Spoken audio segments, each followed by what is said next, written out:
in association with communitypressgroup.com and brought to you by the 1800 Online Network. Attention.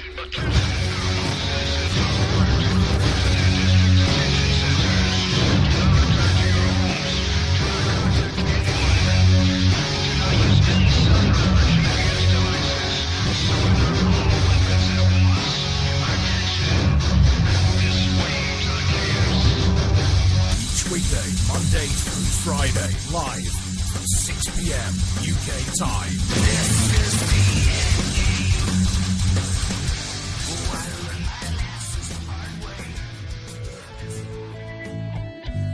1800 Online is brought to you by Kings Lynn Online. www.kingslynnonline.com for everything that's good about Kings Lynn.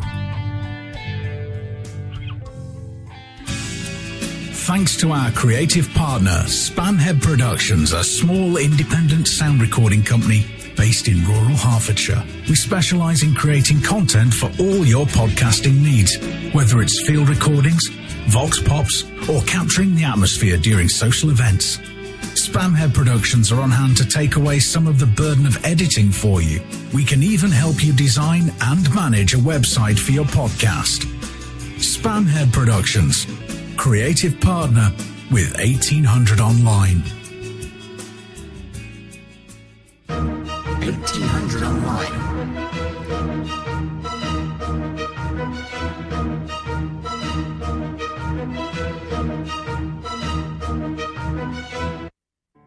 A very good evening and welcome to tonight's 1800 Online. My name's Alan Taylor-Shearer. Going to be taking you through the next 2 hours with topical talk, comment, and some interesting facts that you might have missed about the European Union and a lot more. It's the 3rd of June 2014 and it's a Tuesday. The sun is shining here in the UK and I hope that things are just as good for you wherever you are. I want to welcome everybody across the US, across Europe and across the Far and Middle East who are tuning in and listening to us right now. It's great to have you along. It's great to know that your support is there and you are awake to the reality of this life and this society. And just remember though, it doesn't have to be the way it is. It doesn't have to be terrible. It doesn't have to be awful. There doesn't have to be, horrid crimes going on. We don't need to see governments that are taking away basic rights. We don't need to see our freedoms eroded. It can be better, but it takes every single one of us doing those little things wherever we are. Helping out a neighbour, helping out a friend, being there for somebody in need. Deborah, who we were listening to on Shake and Wake, and thanks to Rick and Annie for an awesome 2-hour show just before this. I'm just stunned that anybody can find themselves in that situation, especially when they had a home and they were successful. And to suddenly find themselves in a situation that they're in just because of money. It's all down to this financial mismanagement, if you like, and this economy. It doesn't have to be that way. There are so many other ways that we can trade, that we can share. This pursuit of greed, this pursuit of money is just unnecessary, completely and totally unnecessary. And it's something that since I came to the realization that things aren't exactly as they should be and that they should be better, back in 2010. Sorry about the crackling there. There's some dirty contacts. But since I came to my awakening in 2010, a lot of burden has been lifted in some respects because I don't feel the obsession that I used to have for money, for things, for stuff. I used to be an early adopter. I used to need to have everything as soon as it came out, as soon as it was available. That has gone. I know that that there is a need for money. I know that in this paradigm, in this society, we need to have finances so that we can survive, so that we can travel, so that we can eat simple, basic things like food. It just seems ridiculous to me that people starve because they don't have bits of paper or bits of metal. And I know that I've mentioned it before, but that case of the homeless woman who was pregnant, who ended up in Peterborough prison because she stole £13 worth of food, and then her baby miscarried the day after she was put in prison. And then she was left in the cell, and had to clean up the cell while the human baby was left with her in the cell. And it took 3 days before she got any medical help while she was still in the prison. I know I keep referring to that, but that is just one example of the injustices that we see in this world. And there is a solution, and it's you and me. Me telling you about this stuff and you acting on it. Me acting on it. Going out there and challenging people. Because that's all they are, these ministers, these MPs, these authorities, these social workers, these counsellors. They're just people. And some of them have the excuse to say, or have the guile to say, I didn't know. Really? Just following orders, were you? Yeah. Well, we heard that one before, didn't we? I was just following orders. It wasn't my fault. Doesn't wash anymore. Doesn't work. You cannot get away with using that excuse anymore. It was heard all too often in the early part of the 20th century. And we're not going to acknowledge it again. So, do something good for somebody today. You know, I've done stuff like helping somebody buy a sandwich. They got to the counter, they'd made their choice. Young lad made his choice. Didn't quite have enough cash. Didn't quite have enough bits of metal to get the food that he needed for his lunch. So I just handed him over a £1 coin. Now, whether that made any massive dramatic difference in his life, do you know what? I don't know, and to be honest, I don't care. But the fact of the matter is, he will remember that somebody helped him out when he was in need. And if you can do that for somebody today, whether it's a little £1 coin, $1, $5, whatever, or somewhere to live, a home, providing somebody with a home, and maybe saying, do you know what, give me the rent when you've got it, but don't take the mick. And if you are the recipient of something like that, somebody who is so amazing that can come along and say, give me the rent when you've got it, don't take advantage of them, don't take the mickey out of them. When you have it, you give it. If you don't, then you let them know. It's all about communication, a lot of it, you know. You talk to the person that's helped you out. Let's hope that somebody comes along to help Deborah and her family with somewhere more permanent to live. There are millions more cases like that, but we just know of this one, and let's help them out. Let's help this woman get her business back going again. Let's help her husband, who's out doing physical labour when maybe he should be resting at his age at 60. And I know lots of people carry on working into their 60s, but every individual is different. Don't just assume that, oh, well, he's only 60, be okay. Look at the individual, look at the person, look at the reality of their life, and then decide what you think is right, and help them out.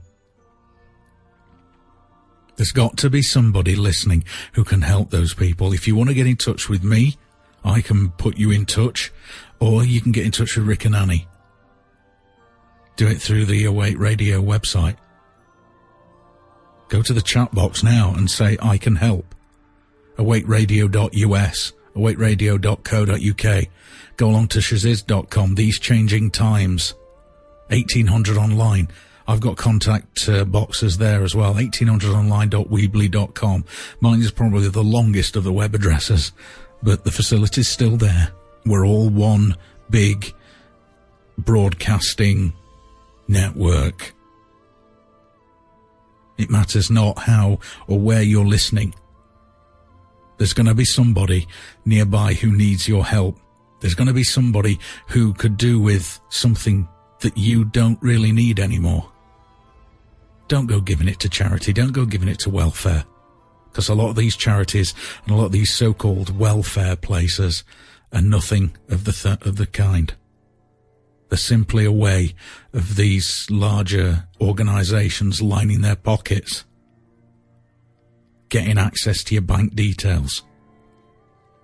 We have chuggers here in the UK, charity muggers, who will stop you in the street on the pretense that they want you to help them save some wild animal or give money to some children's charity or something.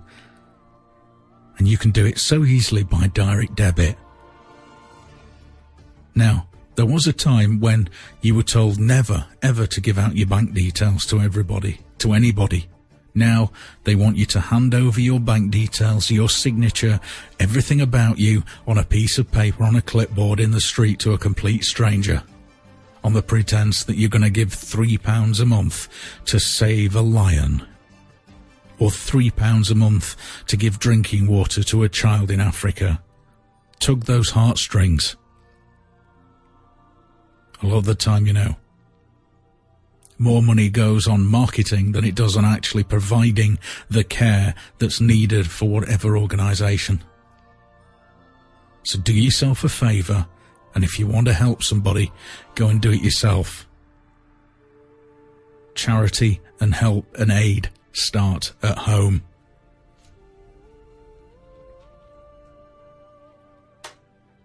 Now, I've been looking at the EU over the last few weeks, and you can probably hear me cluttering around in the background as I move some bits and pieces around. But I want to carry on talking to you about the regime that we are living under here in the UK, and the fact that the illegitimacy of our government has been brought about by the European Union.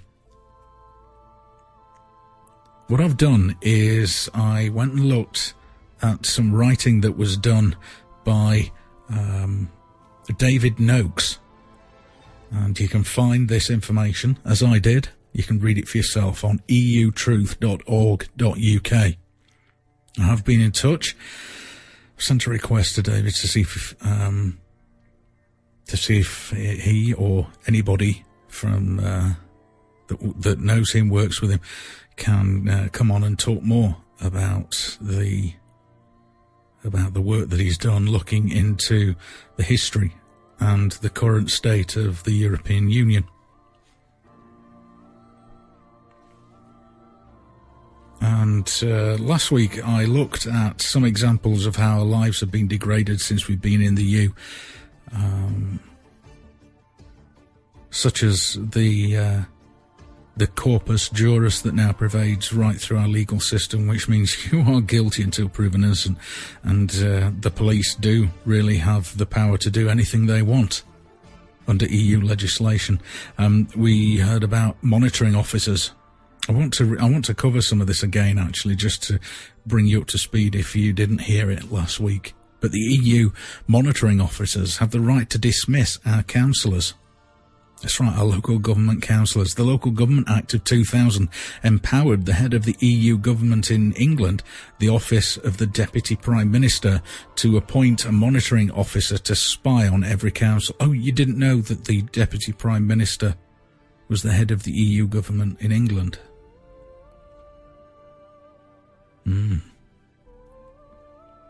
If an elected councillor disagrees with the EU or government line, the Unelected Standards Board of England can suspend him or her for up to 5 years.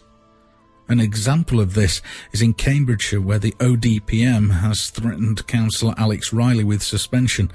if he attends any debate discussing the ODPM's plans to build a new town of 20,000 people called Northstowe on his ward.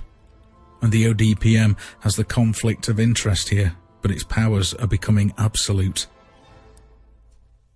We've lost the right to freedom. The EU arrest warrant, signed by the Queen on the 18th of November 2003, allows us to be arrested without charge and held indefinitely with no right to see a solicitor, make a phone call, or even a right to trial. You can simply disappear. Now, at the moment, they're being very selective about how they use the EU arrest warrant. But those challenges and those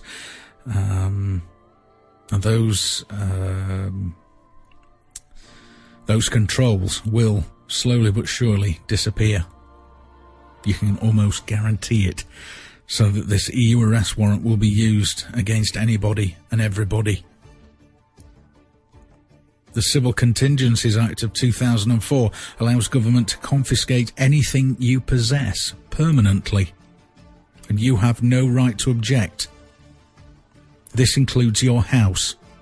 It also gives government the right to forcibly move its population around to different locations. You can be left with no place to call your own and live like refugees.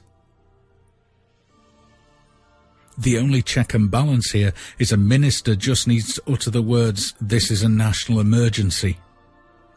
If a demonstration or strike government doesn't like is being organised, they can cut off all access to that town, including closing roads and railways. It has all the powers and more of Hitler's Enabling Act of 1933. When I was at the November the 5th Million Mask March down in London last year, and there's another one this year apparently, but when I was there last November, I joined with the crowds, and I was interviewing people, and I was talking, commentating on on what was going on, and I recorded it and used it on his show very soon after that. But we walked from Trafalgar Square down to Westminster, and it's a straight line, straight down Westminster. It's not very far, and you walk past Downing Street, the Ministry of Defence, or all these different ministries, and then you arrive at Parliament Square at Westminster. And I'd been talking on the phone to people on the way down from Trafalgar Square, and I've been passing on information through tweets and Facebook, etc., and just updating. And then after we'd been at Westminster, around about 5-10 minutes, everybody's phone stopped working. Now, you looked at the screen and your service provider was still there, and it said you have full signal and you had 4G and all the bits, but you couldn't send any messages. Nobody could send any tweets. Nobody could upload video. Nobody could make any phone calls. All under the Civil Contingencies Act of 2004. That area was switched off. No communications in or out. Unless, of course, you had an authorised device. One of those cancer-causing mobile phone and radios that the police and emergency services now carry. Tetra. If you got one of those, then that would work on certain frequencies. But of course, your mobile phone, no, nothing. So it's being used. It's in use today in the UK, and it's no doubt in use across other parts of Europe. And no doubt the US has something similar, although I can't quite call the law to mind. But I'm sure that that situation is in place. We've lost the right to free speech. At the Labour Party conference, the police held an 82-year-old man, Walter Wolfgang, and denied him access to the conference under the EU's anti-terrorist legislation because he had shouted the word nonsense at Jack Straw, who was speaking about Iraq. Terrified the true nature of the laws they've passed on behalf of the EU was escaping too early, the Labour Party stopped the police and begged the man to return to the conference. We hear all the time of police officers and PCSOs, the police community support officers who are not sworn, warranted officers. They are members of the public who wear a uniform and watch things, and that's about it, really.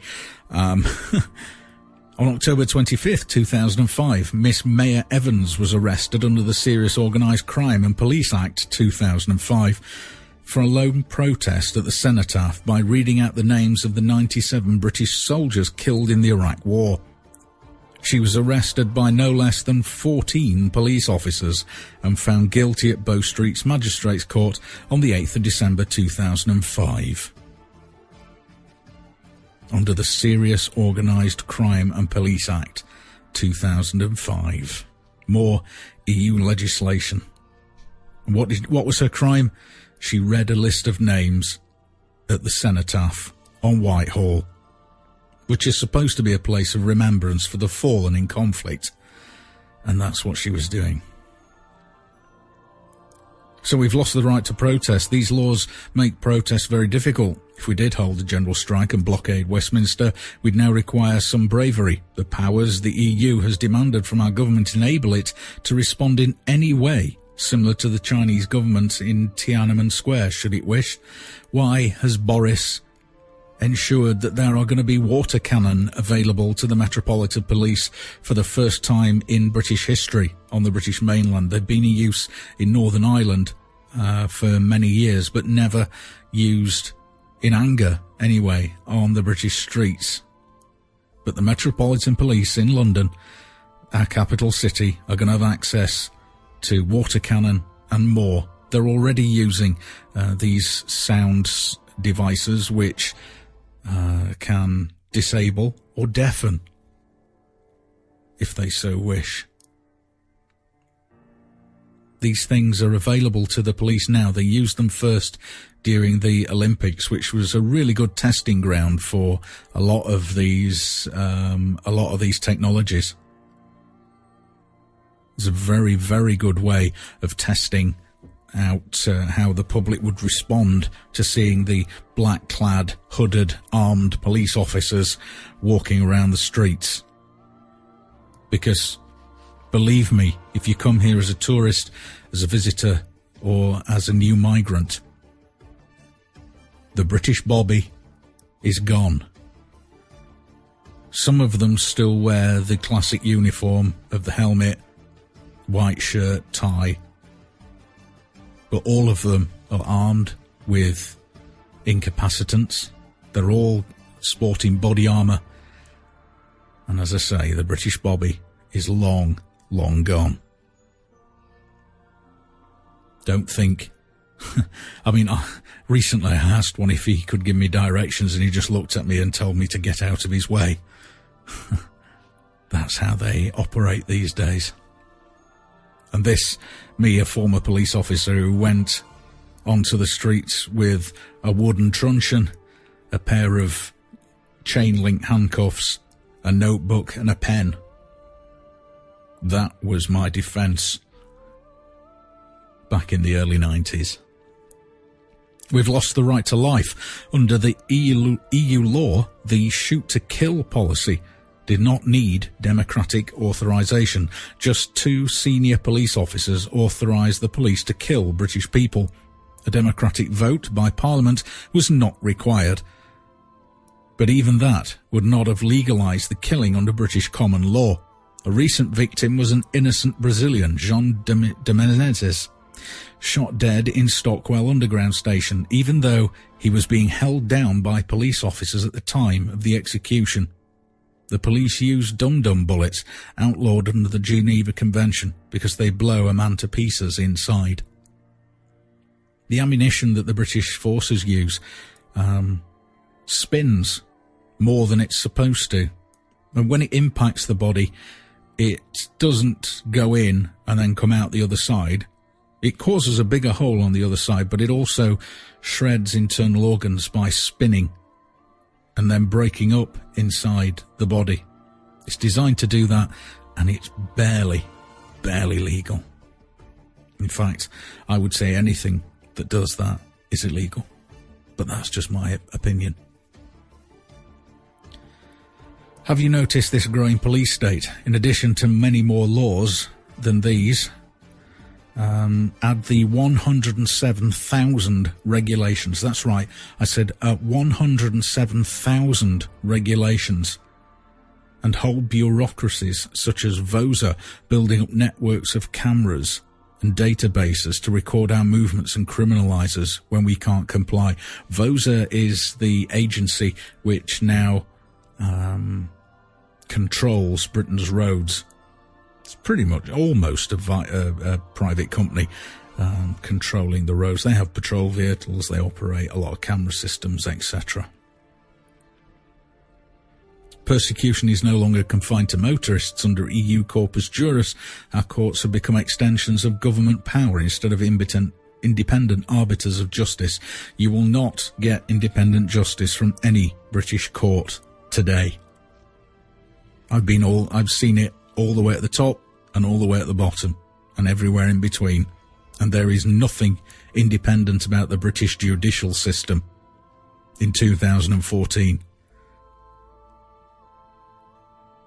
The judge is pretty much bought off by the state, and they will act in the state's favour. Westminster has passed sufficient of the EU's oppressive laws, the harmonisation in the treaties, by the end of 2004, that they've been living in what is legally a police state since then. But at the moment, it's only 1% unenforced. After the Queen signed the 6th treaty, the EU had the absolute power to enforce 100% of its regulations and laws. This is the oppressive fascist state that we are living in, and we've just allowed it to happen. And I'll be back with more on the EU and some of the truths that we've got to tell the public after this. It'd be madness, but there are solutions out there, and it's up to us to find them. And we can. Okay, let me carry on telling you some truths about the EU. 10 truths we must tell the public. Over 40 years, the leaderships of the Conservative, Labour and Liberal Democratic parties have been taken over by pro-EU Bilderbergers. They implement EU policy, ignore the wishes of their voters, and that's why your vote doesn't make a difference. Which is why I don't mind putting my hand up and saying, I spoilt my paper at the most recent elections. Now, it was a vote of a kind, because even if you spoil it, they still have to count it, which is nice for them, gives them something extra to do. Number 2, the 6 European Union treaties give it the constitution of a dictatorship and the laws of a police state. Dictatorships lead to oppression and poverty. And what are we seeing? Oppression and poverty. It's all around us. It's on our news, whether it be prostitute or real media. It's all over. It's everywhere. It's all over the place. We can do something about it, but once again, we all need to stand together. Number 3, the Queen has signed all 6 EU constitutional treaties, which abolished Britain as an independent nation on the 1st of January 2009. We're just a state of Europe, not an independent country at all. We're not a united kingdom by any means, and we're not even a Great Britain. And I hate saying that, because I love where I live. I love the fact that I was born here. I love this country. I love its people. What I don't like is the fact that our freedoms, our independence have been taken away from us by immoral, money-grabbing, vile, evil people. Number 4, the EU is illegal under British law. 5 prime ministers and the Queen committed 6 acts of treason by signing the EU treaties, which abolished our nation and replaced it with the EU. They secretly repealed 2 of the 5 laws of treason in the 1998 Crime and Disorder Act, Section 36(3), to escape prosecution. I've given you the section and part there from the 1998 Crime and Disorder Act, Section 36(3). Number 5, the police state growing around you and reported on by some national newspapers. Some. is the EU police state. We've been in the EU for 38 years or more, and we are harmonising our laws with the EU. The emerging police state is the result. Our police service, our police force and our military force is now controlled via Westminster as their talking shop and their rubber stamping organisation.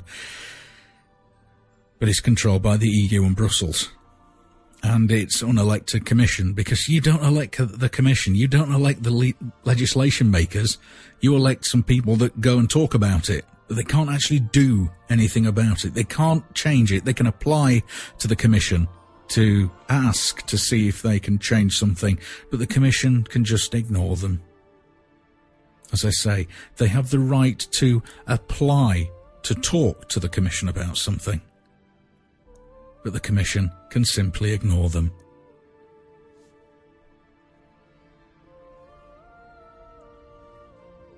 So, number 6, political correctness.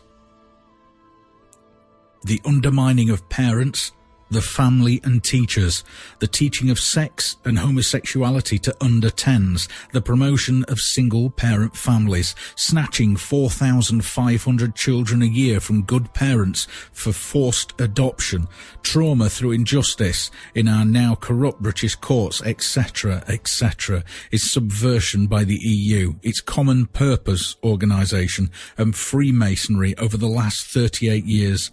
Well, it's more than that now, but using the 200 plus techniques of the German Frankfurt School. There's another thing for you to go and look up. The Frankfurt School. They snatch children. As a police officer, it was something I did to, when I was assisting social workers. I would be sent to assist social workers in the removal of a child. And I would dutifully go along and fight with fathers and beat them until they handed over their children. On several occasions, I went with social workers and ended up having to fight with a desperate father, physically beating him because he'd hit me because social workers were trying to take his child away. And I thought I was doing the right thing. Imagine how, knowing that 4,500 children go through the exact same thing, imagine how that makes me feel. So I don't just sit here and quote these figures because somebody's put them in front of me. I don't just sit there and quote these figures because I'm told to by an editor, because I've experienced it, I've witnessed it, I've been there, I've done it. So you better take me seriously.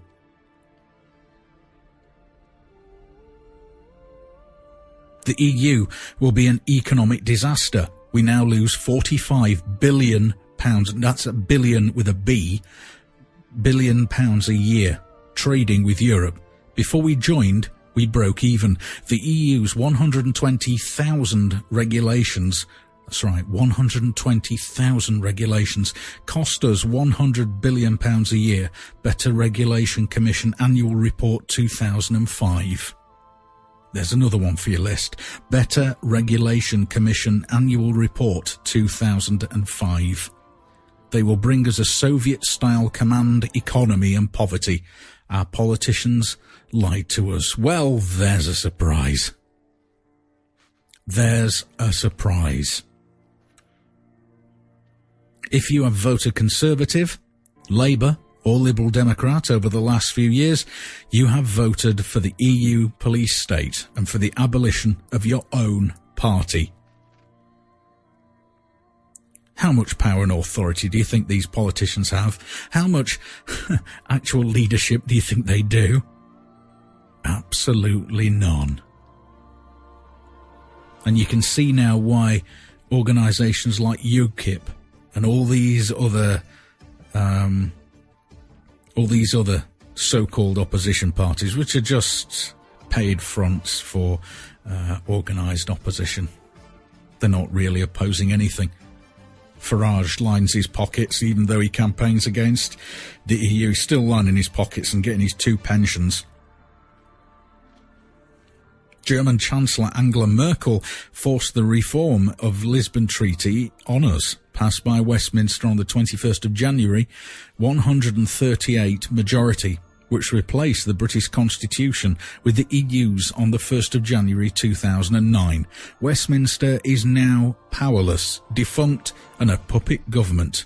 You are ruled by unelected EU dictators who will soon control the nuclear weapons of what used to be Britain and France. Well, the control of our nuclear weapons has already been handed over to a private company.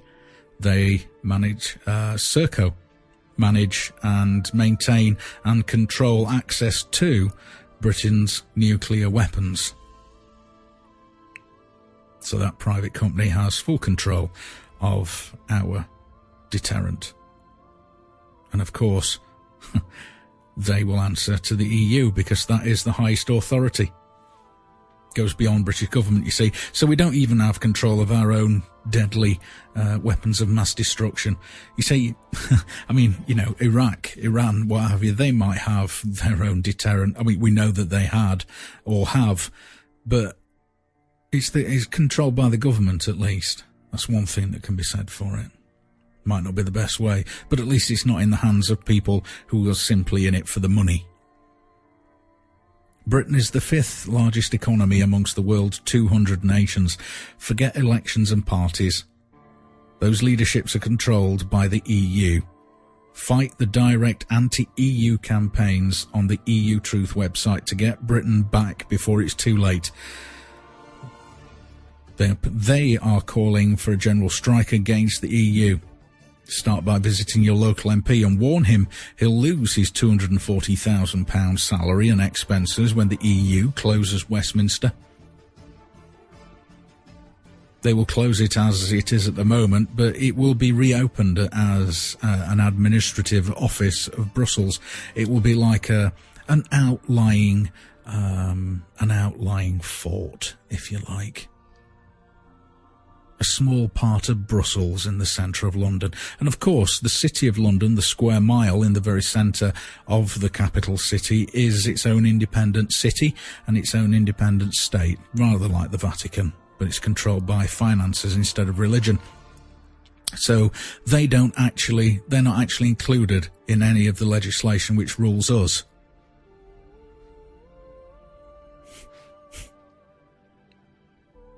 Just that square mile where all the financial institutions are.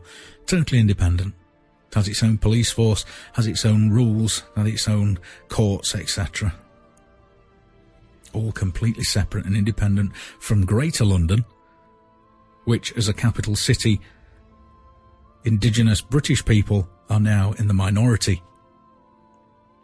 So, if you were born in the UK and you live in London, you are a minority. Thanks to uncontrolled mass immigration sent to completely destroy this country, this nation, this state of Europe. Now, Neil Foster mentioned on his show last night about a hospital which had to close its doors, its maternity unit doors, because of being over capacity, because it was full. And it was full because of non-British nationals having their babies there. Well, I can tell you that hospital is the Queen Elizabeth Hospital in King's Lynn. And I have the evidence to prove it as well. And unfortunately, that evidence comes in the form of a person. And that person is not able at the moment to come forward, only to me. And I will not under any circumstances hand over my source of that information. And there's a lot more to tell, but the time is not ready. The time is not right yet. I can tell you that hospital has been in special measures, and in July of this year, so coming up next month, the government is sending in a special team to fix it. In other words, they're sending in the bureaucrats, they're sending in the money men to fix that hospital and make it viable again. And you know what that means? That means things are going to get worse if you're a patient. Now, a big thing at the moment in the EU is finances. The financial state and situation of every state of the EU and of every country that can still kind of call itself a country in the EU. Well, that's on everybody's minds at the moment. It has been for a long, long time. So what's the cure for this financial crisis then? Well, there is one cure. Before I get into this article, I can tell you that Britain could take control of its own money system. And it can do that because it did it just before the World War I in 1914. In 3 days, it printed enough cash to issue its own currency called the Bradbury Pound. And there was no debt. It wasn't owed to anybody. The country was in the black because the government issued the money rather than the private company called the Bank of England. Because whatever anybody tells you, that is a private company. Just like the Federal Reserve is about as Federal as Federal Express. Well, the Bank of England is about as concerned as about England as that small Brazilian child who is no doubt being moved to make way for the football or whatever. Anyway, let's get on to this financial crisis. So, withdraw from the EU, the creator of the crisis. Simple. 10 years ago, the EU, in a coordinated move with the US government, ordered its client governments to deregulate the banks. Our puppet government at Westminster complied.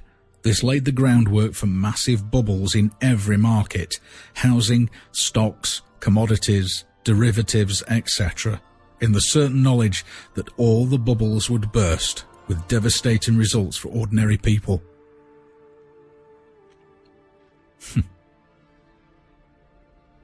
Britain is in the worst position because the EU's attack on Britain and sterling. Well, it's not sterling anymore, is it? Because it's not backed up by sterling silver, so it's not the pound sterling. So because it's not backed up by anything, it's completely fiat, it's fake. It has nothing of substantial value to back it up. We now spend £167 billion per annum on the EU's 8,500 quangos in Britain, and that's according to the Cabinet Office. So that's the government's own figures. Say government, the rubber stampers, administrators' own figures. The Treasury's biggest expense by far. The NHS is next at £90 billion. Itself stuffed with £50 billion per annum of administration quangos. You see, the NHS would be great. It'd be fixed, it'd be sorted, if they just got on with the job of making people better, rather than trying to make a profit. The only reason my local hospital is in the mess it's in is because they're trying to make it run as a profit-making organisation. And it can't. Because what is the product? You and me are the product. And there aren't enough of us being ill with the right diseases just yet, but I'm sure there's a way of fixing that. Quangos bribe 100,000 people with £100,000 plus per annum salaries to smooth the way for the EU takeover, and have been instrumental in making the Treasury almost insolvent. The pound will fall. EU regulation cost £100 billion per annum in 2005, according to Tony Blair and the Better Regulation Task Force, and he's making his way back into EU politics. It was, he announced just recently that he wants to be involved in he doesn't want to be paid for it, but he wants to be an advisor to the EU Commission, but he doesn't want paying. Can anybody smell something? Can anybody smell something terrible? Well, where's Wild Bill and Sweetheart when you need them to come and round this herd up and take it away? Because I can smell something. It stinks to high heaven. And all I did was mention Tony Blair. The EU's closed down scores of thousands of British businesses with its 120,000 regulations, all aimed only at Britain. and will close most of our 4.5 million small businesses when they are fully enforced. See, that's why our shops are empty. That's why our streets and our supermarkets, our high streets and our smaller stores anyway, are struggling and closing because of so much regulation. The EU recently told the British government it's got to raise taxes. It's got to raise council tax. We're not paying enough tax according to the EU, and they've told the government to raise it. I saw that a headline recently, just over the last couple of days. The EU got control of our borders in the 1997 Amsterdam Treaty and has let 10 million immigrants in since then, swamping our infrastructure and impoverishing the English as they depress our wages, take our jobs, food and resources. That's according to this website. I would say that if investment in infrastructure had been put in place, because they knew that these migrants were coming, some investment in something that actually mattered, like healthcare, like food supplies, like education, maybe the impact would have been a lot less, and we'd see a lot less racism, and we'd see a lot less of these people being oppressed. I've spoken before about a situation in Sheffield, my home city, where a large Islamic community had set itself up over a number of years, and this had caused the population that was there to move out, and they are being replaced by a new population, a new community, and that had become settled and it had set itself up. But that community is now under pressure from more migrants.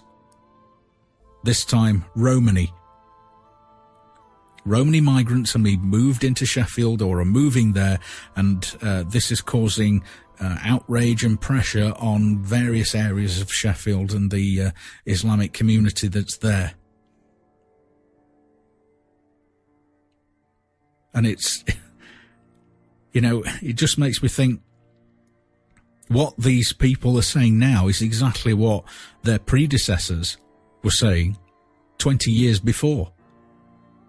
But these are now established communities. Wherever they've come from, they're established and they're settled and they are working well.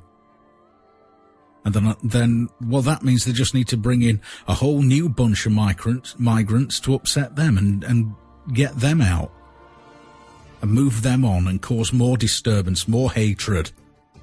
Divide and conquer. The total cost of the EU was probably £375 billion per annum in 2007, a quarter of our GDP of £1,330 billion. It is deliberately crippling us. Leaving the EU is the first step. All the above must be reversed or abolished. 2. Close 70% of our bloated government and cut taxes 70%. The government has seized our wealth with extortionate taxation, fees and charges and fines, and spent it on itself, supporting its own bloated lifestyle. We only get about 20% back in the form of useful services. We've just had the biggest boom in history. Without this government, theft minimum wage would be £20 an hour by now. Government waste is the second millstone around the economy, and it needs to be cut anyway. I think the minimum wage is something around, it's about £6.75 or something. I might be a little out of date with that figure, but it's around about the £6.75, £7 mark.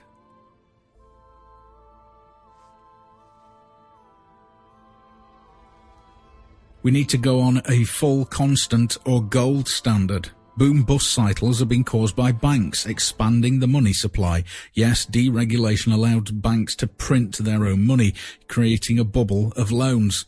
Then they caused the busts by shrinking the money supply and calling loans in. A constant standard based on a basket of commodities stops this.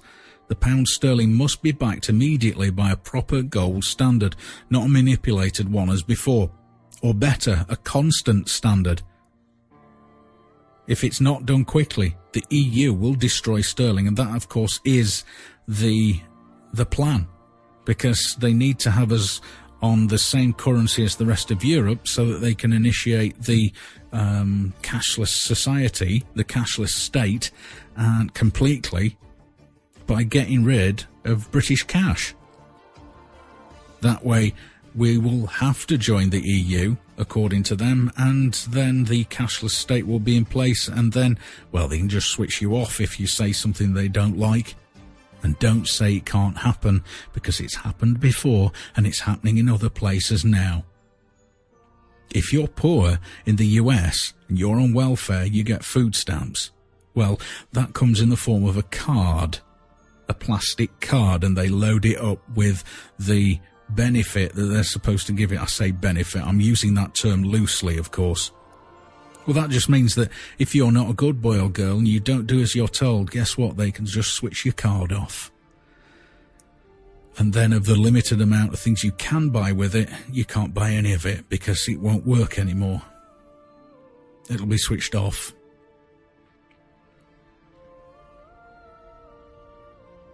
The British government decided a few years ago that all state benefits were going to be paid into a bank account. Because you used to get what they call the gyro check, and you used to be able to go to the post office, cash that in and get some cash, and then you could spend it how you want.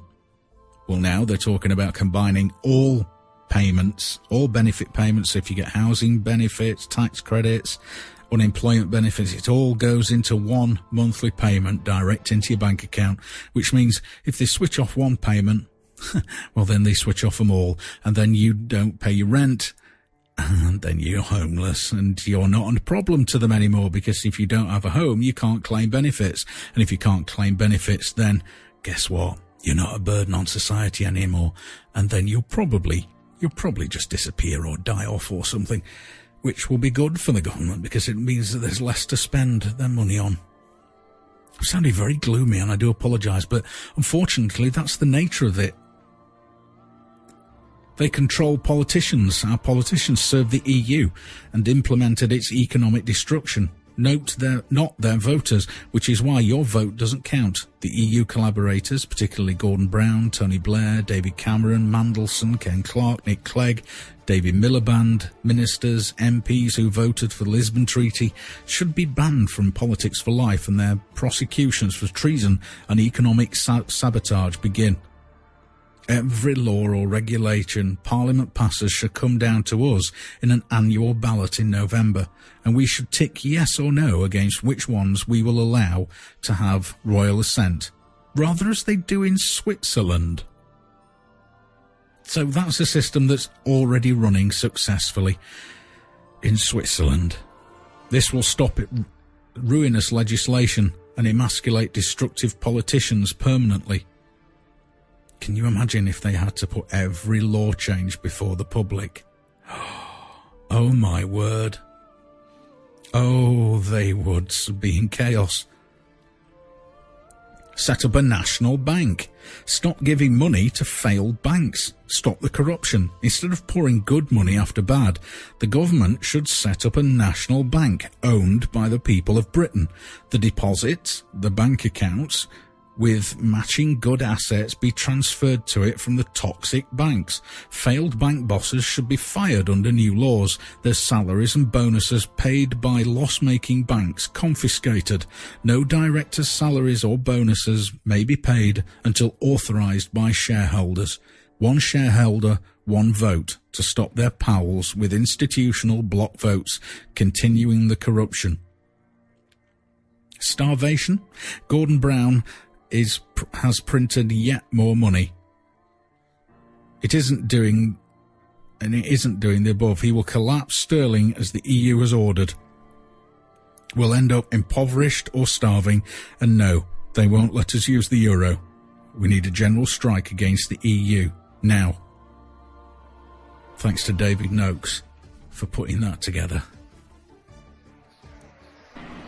More Queen coming up later, and probably one that you're not that familiar with. But I'm sure you'll like it. Okay, let's head over to the Community Press Group now. And I present this show in association with the Community Press Group, and this is an article that's been written by Neil Foster, and it's about time we divided the rulers. Divide and rule. It worked for centuries because we always fall into the trap. Published today from the CPG Hub by Neil Foster. This is what he has to say. All my life I've watched as groups and societies have been divided by political ideologies and other methodology, which has done nothing to help the coherence of any community. Football. My earliest experience would have been growing up in Scotland and seeing people from the same socio-economic and cultural backgrounds literally fighting in the streets every other Saturday, purely on the basis that one tribe wore green and white hoops and the other one wore red, white and blue. I'm talking, of course, about the engineered sectarian rivalry between the football clubs of Glasgow Celtic and Glasgow Rangers, the same situation which is prevalent in Edinburgh, my hometown, where the supporters of Hearts of Midlothian and Hibernian are the main protagonists. In both cases, the nationalistic and religious differences between both sets of supporters were marketed to create the maximum antagonism between the rival factions. This continues today, with rival fans regularly involved in violence on our streets. Indeed, Glasgow is effectively a divided city on these issues, with Edinburgh following in its footsteps. The nationalistic connotations come about with the Glasgow Celtic and Hibernian rooted in Irish nationalism, with the counter-protagonists linked to British nationalism and embedding the opposition religious ideologies between Catholics and Protestants into what is supposed to be a sport. We've seen the atrocities that such adherence and marketing of such differences brings about with decades of sectarian violence in Ireland. Every major city in the world divides its young men predominantly, using the same tactics through football, but not always using religion or national identity. Other countries, such as Bulgaria, use royal against military loyalties, with the major teams in the Bulgarian capital, Sofia, being such an example. CSKA Sofia translates as Central Sports Club of the Army, with PFC Lavska Sofia named after the Bulgarian revolutionary Vasil Lavsky. These matches invariably involve violence amongst rivals from the same city. Here the division comes about through political affiliation. Sticking with the issue of religion, which can also encompass race, Islam is also divided into factions, primarily Sunni and Shiite. We can see the effects of that division on a daily basis manifesting in the horrors of the Middle East, where the opposing forces have been set against each other to the detriment of the whole religion and the Muslim community in general, whilst their native countries are being pillaged and destroyed by illegal Western instigated illegal wars in cahoots with their corrupt Arab and Israeli puppet regimes. Christians and Muslims, Christians against Muslims. This has been used for centuries. Absolutely centuries. It just amazes me that they can't see through it, but then they're not supposed to because of the indoctrination. Races, cultures have also been set against each other over many decades, primarily in the former British colonies, whereby borders were drawn to blatantly divide nations along ethnic or tribal lines, where nations previously had no borders and lived more or less harmoniously side by side for centuries. Such is the case in much of African continent, but in particular we've seen the results more obviously manifested in the Middle East. Racism is rife in Britain today amongst a relatively few people, despite attempts by the establishment media to incite and encourage such views. That's not to suggest that those with legitimate concerns regarding the manufactured and clearly damaging effects of mass immigration are racist. That's simply another divisive weapon used by establishment sources to encourage further division amongst people with genuine grievances or political viewpoints, which they have every right to voice in what they are told is, laughingly, a democracy. Jerusalem is an example. The city of Jerusalem was occupied for centuries by cultures and religions from other parts of the world, and lived in peace and harmony for centuries before and after the disastrous adventures of the Crusades. The Nakba put an end to this in 1948, when up to 750,000 Palestinians were forcibly removed from their homes in Israel. And it's rightly known by Palestinians as the catastrophe or the cataclysm. The Middle East has been a divided region ever since, and the Western powers fully complicit in its destabilization right up to the present day, and they continue to be so. But getting back to more basic tactics used by the establishment, there are many subtle yet clearly antagonistic situations engineered to bring about division. Dividing the high street to destroy small businesses. One such issue which affected me personally in the past, when I used to run my cafe in Ireland, was the issue of travellers being allowed to pitch up their stalls in the middle of a small town where I was based.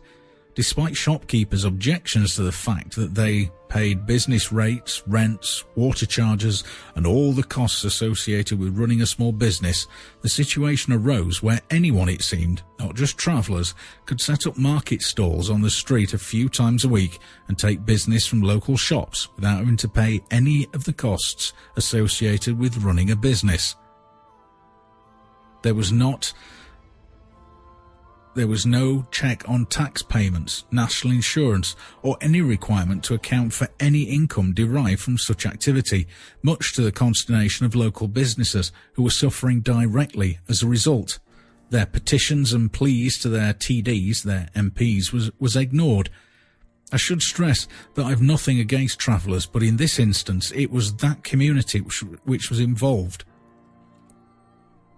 I've seen the same situation in St Albans and other towns where market stalls are set up on pavements immediately outside shops. Of course, you could argue that this brings in business for local shops, but imagine that local shopkeepers would like to see a level playing field in terms of equal costs of trading. Taxis v hackneys. Many years ago, I used to manage the taxi driver's restaurant at Dublin Airport. There was a lot of racism there, with drivers of different colours sitting apart, a form of self-segregation if you like. However, on one issue they were completely united. That issue was the unfairness of taxi drivers having to pay up to €100,000 for their taxi licence, with a far smaller fee payable if you were known as hackney drivers, with less focus on regulation of this sector. This is a small and seemingly trivial point, but not to taxi drivers who've been divided on the issue for many years, and on many cases will not even talk to each other on this basis. Unions. The most effective way for any government or indeed any large business to break a strike is to divide the workers. This can be along the lines of their roles, i.e. management or factory floor, or even on pay scale. This no way serves those working in any environment to resolve disputes between management and staff, or the staff in general, and the owners, whether this be government, civil service departments, or multinational corporations. The idea of having a number of unions supposedly representing different employee groups in the same working environment is an anathema to the idea that individuals have any opportunity to have their grievances heard in a constructive manner by management or government officials, when those groups are represented by different unions, each having their own ethos and agenda. This only serves the protagonists of the strike, namely those at the top of any organisation or government department, who will set one union against another by way of offering incentives to one group not to strike, such as extra pay or better terms and conditions, whilst turning a blind eye to the genuine concerns of other groups with the same organisation. This in effect nullifies any effective use of strike action as a credible means of resolving disputes. What we've seen over the years is the power of the workers being eroded more and more, whilst union chiefs still pocket a six-figure salaries through contributions from their members, who've had no hope or intention, in my opinion, of ever resolutely representing or defending the rights of employees. My own view is that union chiefs are in bed with management and government department heads to facilitate the stripping away of workers' rights, terms and conditions and salaries to their own personal gain. That's another article in itself. We only have to go back to the days of Margaret Thatcher and Arthur Scargill to see how division worked to destroy not only the British coal mining industry, with whole villages and families split on the issue, to this day akin to a feudal state of affairs still existing. Politics, of course, played a massive part in this cynical abuse of mining communities. And so, the political parties. Red v blue, just different shades of totalitarianism. The political system as it stands is the epitome of division. It pits one individual against another in every walk of life to vote for this or the candidate of a particular party, which is invariably led by someone whose wealth will dwarf anything the average man on the street can dream of. All main party leaders are millionaires. However, at election or selection time, let's call it selection, shall we, depending on your point of view, the voters dutifully make their way to the polling station to vote out the last bunch of incompetents in the hope that the next bunch of incompetents will somehow miraculously do better. This despite the fact that the same electorate voted them out in the last election on the same basis. When will we ever learn that the myth of democracy is just that? A well-choreographed stage play for those actors on the world stage to ply their trade of deceit and outright lies to divide the whole country along partisan lines. And now, possibly one of the oldest battles, men versus women. In terms of the so-called battle of the sexes, it's become more obvious to me over the years that not only have women been led to believe that a career is now more important than family and that they should seek out a path for themselves completely separate from their husbands in terms of employment and financial independence, but they've done so to such a degree that the only outcome I can have been able to observe in relation to financial independence or security is that it now takes two wage earners to make ends meet, and that women, if they're in a marriage or long-term relationship, are now just as bogged down in the rat race as their male partners once were, with limited, if any, financial independence or security. Men, it seems, are now portrayed all over mainstream media, from soap operas to sitcoms, as either violent bullies or incoherent imbeciles to be really ridiculed and scorned by women from every socio-economic and demographic group in today's society. We only have to watch an episode of The Simpsons to see how men are generally viewed in America these days, with EastEnders in the UK repeatedly portraying men as either violent gangsters, unemployed alcoholics, or simply idiotic, philandering wasters. To be fair, it doesn't portray the women on screen as much better, as they seem content and resigned to be putting up with such behaviour.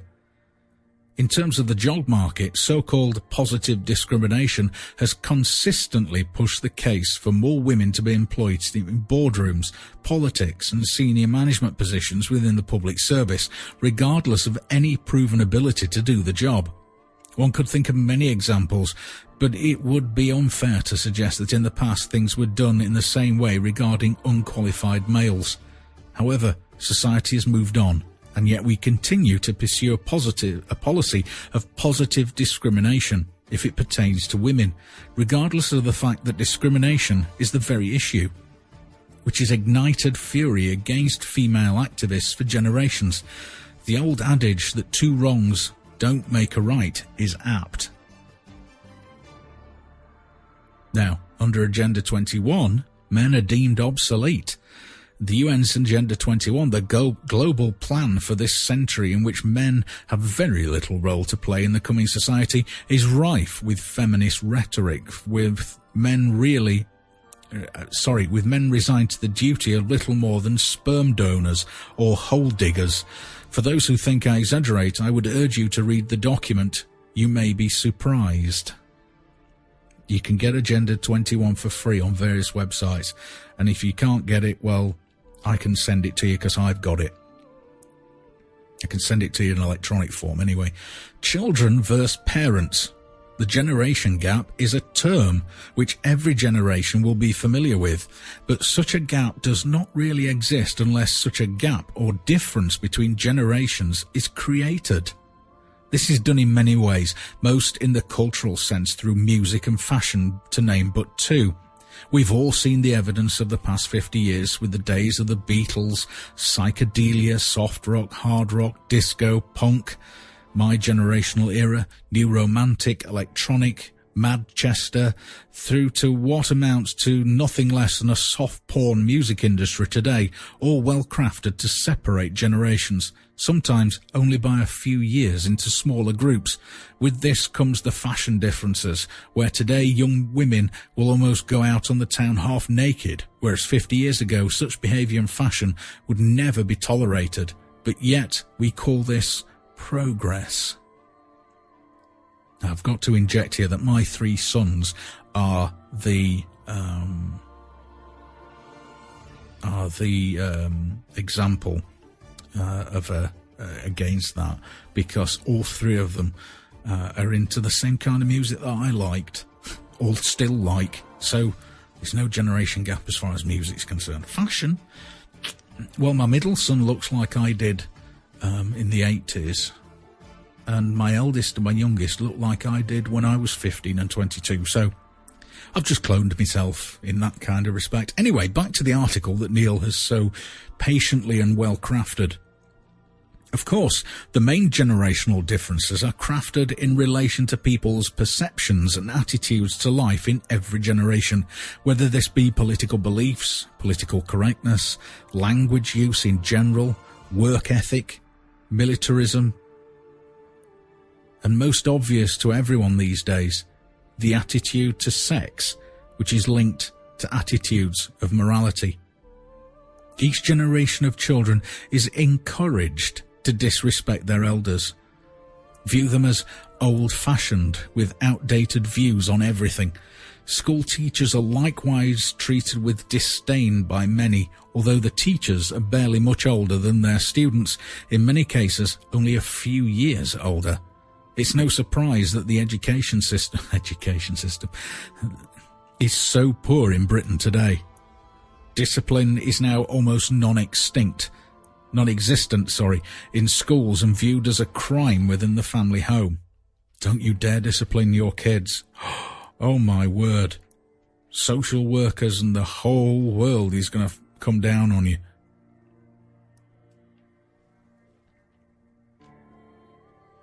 Social workers stand by ready to intervene in family affairs, whereby 50 years ago they would have never been allowed in the garden gate to interfere in what was viewed as private family matters.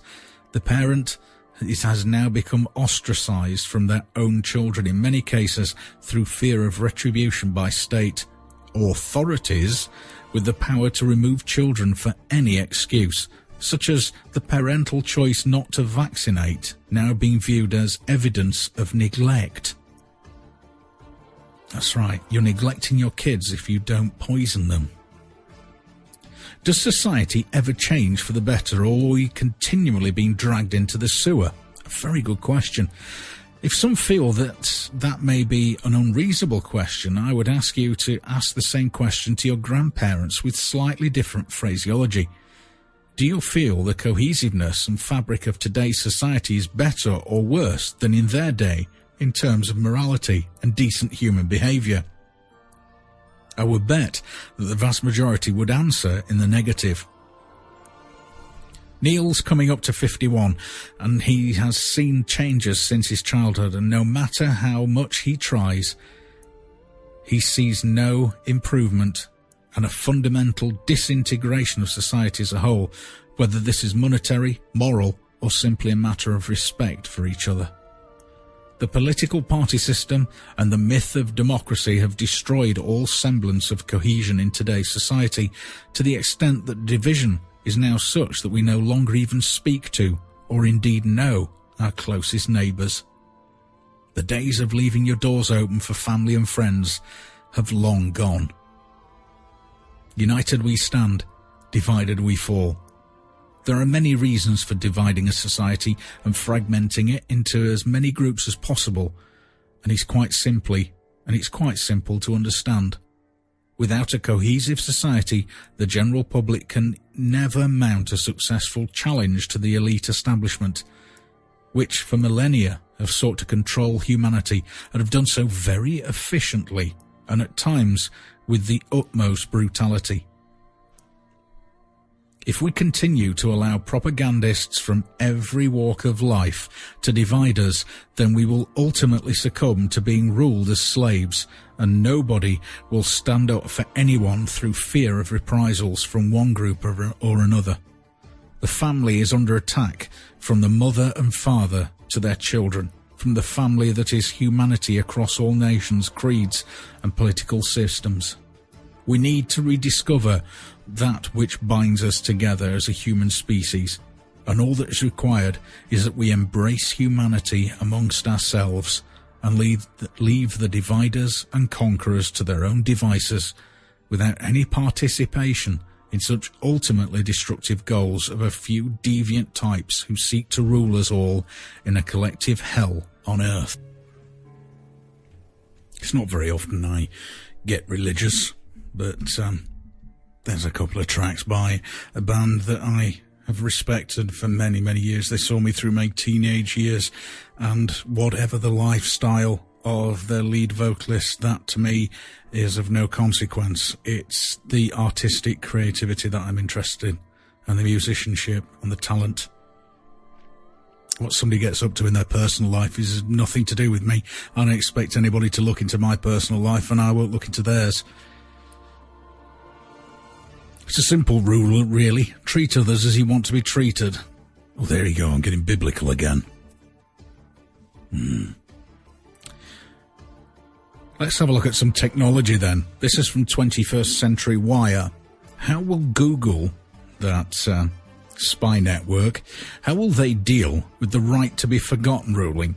Well, before we get into the article, let's just say that you're not going to be forgotten. Once it's on the net, it's never, ever, ever going away. It doesn't get deleted. Even this very program is somewhere being stored. It's going out onto the net. You're hearing it. It doesn't just disappear, you know. It keeps circulating. The data's still out there. It's recorded somewhere. Somewhere on the network, somewhere on the web.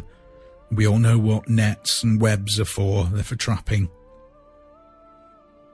But we have to use their tools against them.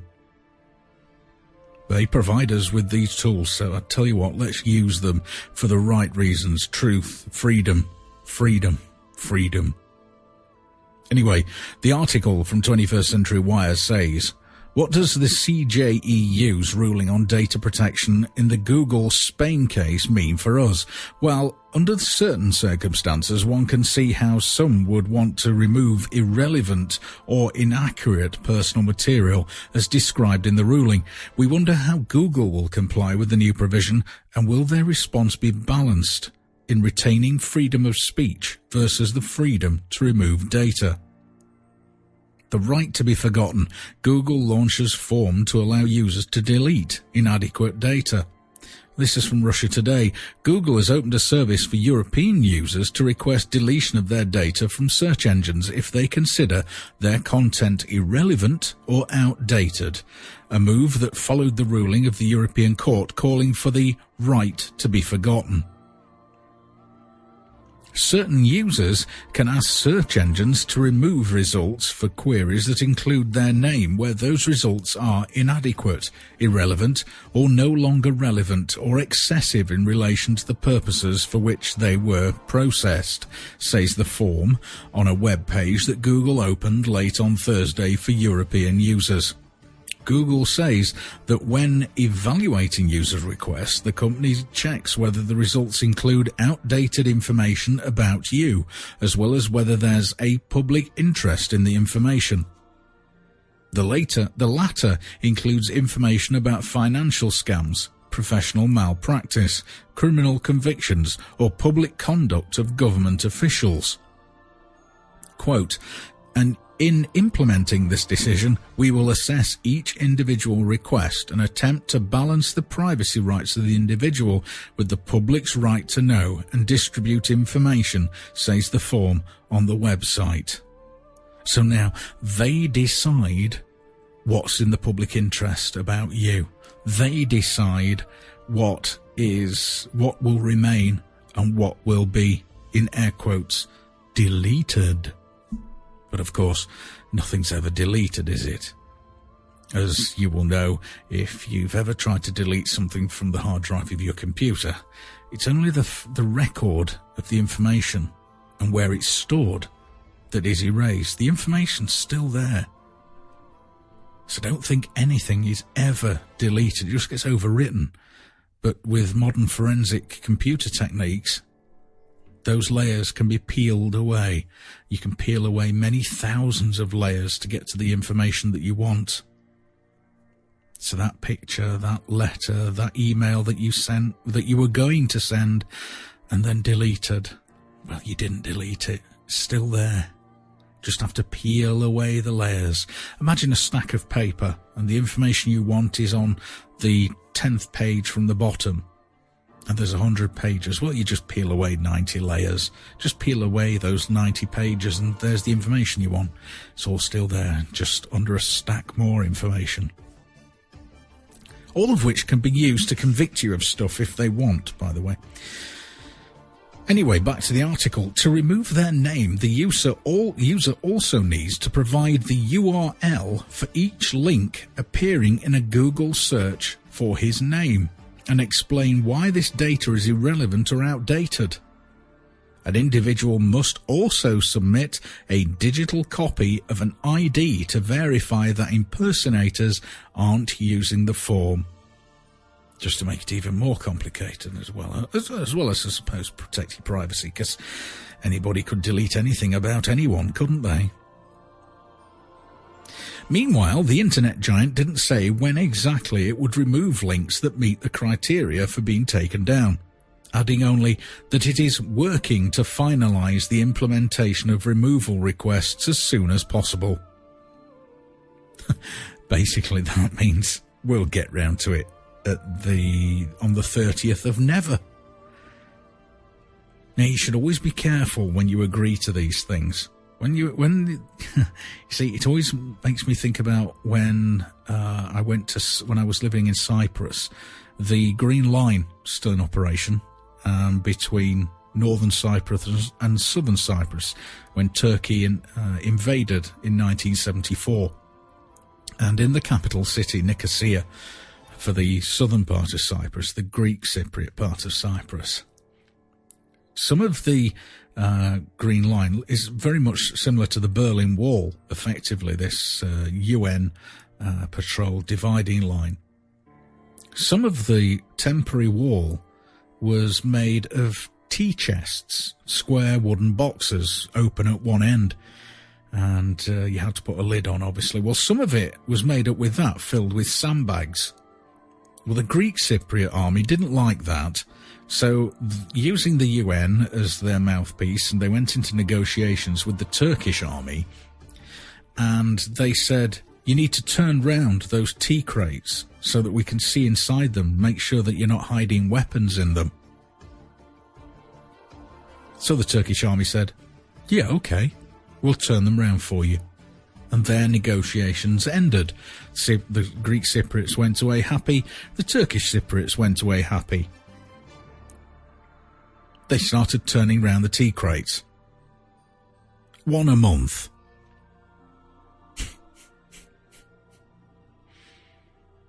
And there were some 70 or 80 of these tea crates. See, always check the finer details. See, when they're saying, yeah, we'll delete your data, make sure they tell you when. Because at the moment, they can't tell you when. You don't want to end up with that situation.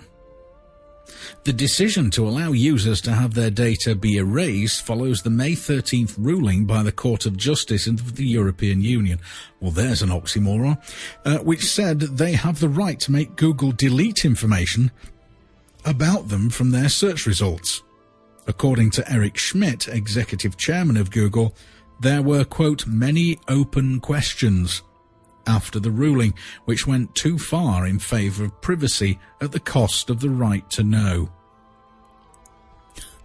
So Eric says that there are too many questions about the ruling which went too far in favour of privacy. You have too much privacy.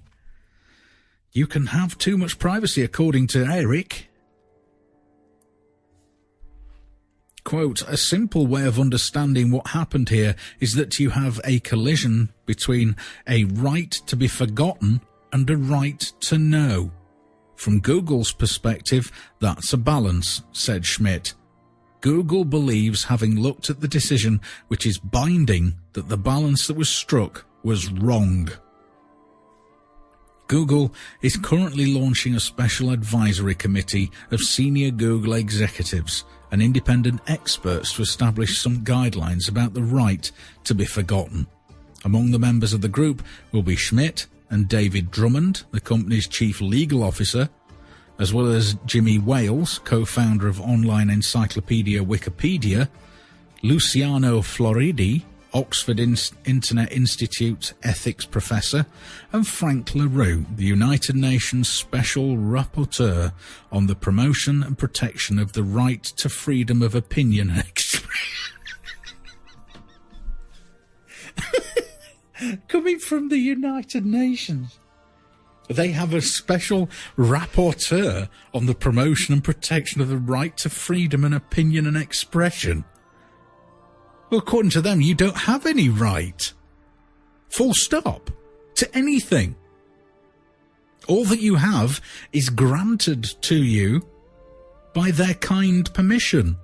It's not done as a right. You have the right to nothing.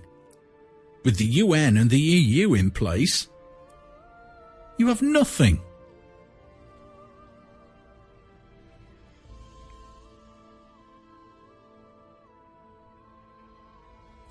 I want to nip back to, I've got to move on because if I don't, I'm going to go for. I've got to quickly move on in the last 15 minutes of the programme to this from WND. And is global chaos the work of demons? Now, whatever your religious beliefs, this is what's been written in WND. And it was published on the 24th of the 5th, 2014. In an era in which seemingly normal people suddenly snap and commit horrific crimes, we must look beyond secular explanations and consider alternative sources for evil, says a top-selling writer and pastor. Carl Payne, the author of Spiritual Warfare, Christians, Demonization and Deliverance, says the New Testament depiction of the spirit realm is the only sensible explanation for the evil being unleashed on society. Now, I've had this page open for a while. I've just never quite got round to reading it. But let's have a listen to what Carl Payne has to say.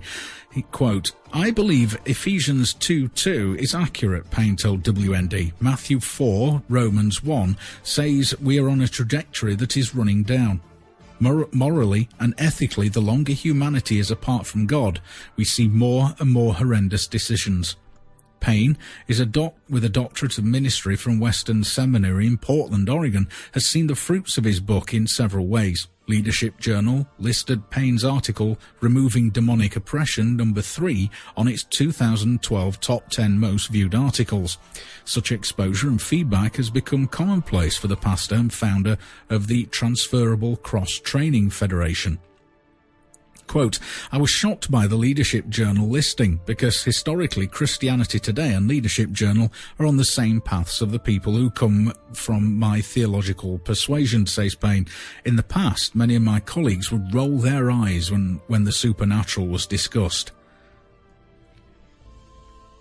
Payne's book is now considered a go-to resource for pastors and apologetics apologetics teachers who are scrambling to answer the questions about the explosion of demonic manifestations and oppression. Suddenly, seminaries across the country are calling Carl Payne. Quote, I'm being asked to speak at Trinity last month. I spoke at Talbot. Liberty has contacted me. Maltnamar School and the Bible has asked me to speak there. When I was in school, seminaries wouldn't have touched this topic. Now these people and groups are saying, you need to get us up to speed. Payne is also asked frequently about haunted houses and efforts to rid such homes of malevolent spirits. He believes such activity is real. Quote, if somebody asks me, have I dealt with people who are living in houses where demonic activity is going on and demons were made to leave, the answer is yes.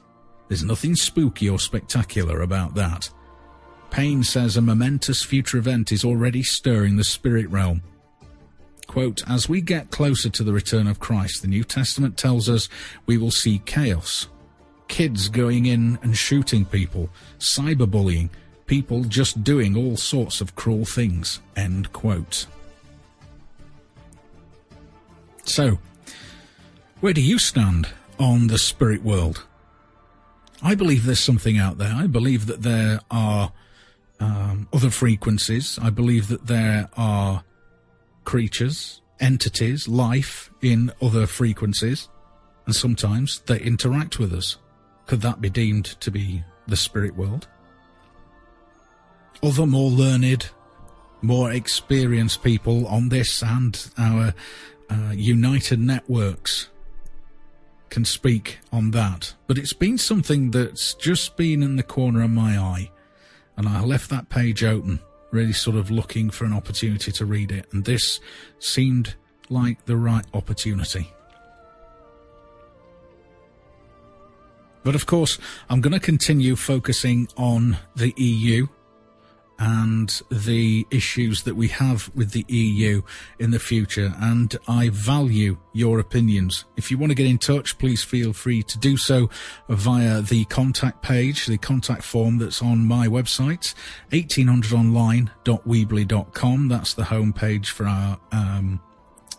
our network, where you can hear loads of other programs, and also we co-stream Awake Radio, Shazir's These Changing Times, and many, many others who are coming on board. You can hear loads of great live radio, as well as some very informative documentaries and podcasts there. And we appreciate the link up with Awake, Shazir's These Changing Times. You can also contact me via Twitter. Contact the show, 1800 online, 1800 online, anytime, 24/7. If you're listening to this as the podcast, then please feel free to get in touch with it about anything that you've heard on the show over the last couple of hours. And if you're listening to the rebroadcast on Awake or 1800 online, thank you for taking the time to listen. And I hope you'll be able to join me again and bring other people along. The more, the merrier. Because your input counts as well. As a very good friend of mine on the Garbage Pod says, your input is our output. And I totally agree with him. Mark Taylor, what a legend. Okay, I'm going to finish off with a couple of bits of music, because I think I've done a heck of a lot of talking as usual. I will be back tomorrow at 6 p.m. UK time for a 1-hour roundup of what's been going on over the last couple of days. Join me if you can every weekday from 6 p.m. UK time, which is, let me see if I can get this right now, 6 p.m. UK. So that's 10 a.m. Pacific, 1 p.m. Eastern, or Paula time, as I like to call it. Oh, that's not right. Oh, dear. I was doing so well. I do apologise. Just bear with me as we find another piece of music, because the one I was going to play for you is not complete.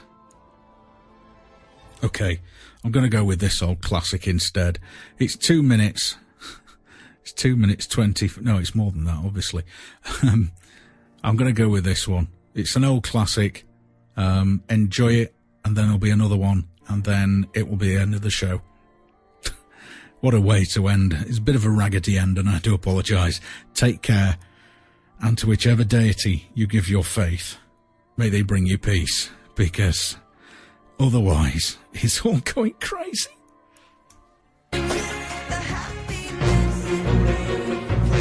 1800 online. It should be on every TV station all day.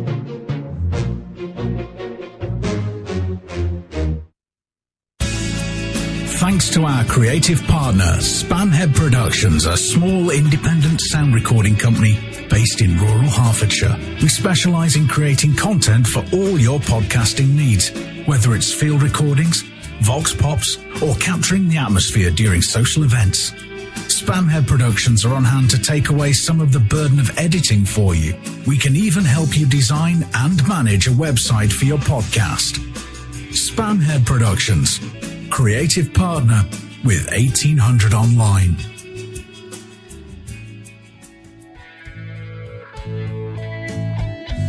"1800 Online" is brought to you by Kings Lynn Online. www.kingslynnonline.com for everything that's good about Kings Lynn.